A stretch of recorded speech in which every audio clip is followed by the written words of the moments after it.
ബീഹാറിൽ നിന്ന് ക്ഷേത്രത്തിലുണ്ടായ തിക്കിലും തിരക്കിലും പെട്ട് 7 മരണം സംഭവിച്ചു. ജഹാനാബാദ് ജില്ലയിലെ ബാബാ സിദ്ധാനാഥ് ക്ഷേത്രത്തിലാണ് അപകടമുണ്ടായത്. 35ഓളം പേർക്ക് പരിക്കേറ്റു. തിക്കും തിരക്കും നിയന്ത്രിക്കാൻ വേണ്ട സജ്ജീകരണങ്ങൾ അധികൃതർ ഒരുക്കാത്തതാണ് അപകടത്തിന് കാരണമെന്നാണ് നിഗമനം. മരിച്ചവരുടെ കുടുംബങ്ങൾക്ക് സംസ്ഥാന സർക്കാർ 4 ലക്ഷം രൂപ വീതം സഹായധനം പ്രഖ്യാപിച്ചു.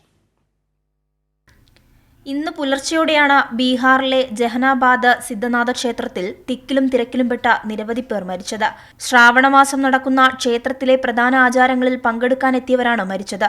തിക്കിലും തിരക്കിലും ചിലർ നിലത്തു വീഴുകയായിരുന്നു. അതിനു പിന്നാലെ വീണവരുടെ ദേഹത്ത് ചവിട്ടേറ്റാണ് മരണകാരണമെന്ന് റിപ്പോർട്ടുകൾ പുറത്തുവന്നു. ചിലർ ഇതിനിടയിൽ ഓടി രക്ഷപ്പെടാൻ ശ്രമിച്ചതും സ്ഥിതി രൂക്ഷമാക്കി. മരിച്ചവരെ തിരിച്ചറിഞ്ഞിട്ടില്ല.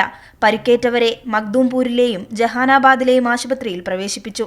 അതേസമയം തിക്കും തിരക്കും നിയന്ത്രിക്കാൻ വേണ്ട സജ്ജീകരണങ്ങൾ അധികൃതർ ഒരുക്കാത്തതാണ് അപകടത്തിന് കാരണമെന്ന് മരിച്ചവരുടെ ബന്ധുക്കൾ ആരോപിക്കുന്നു.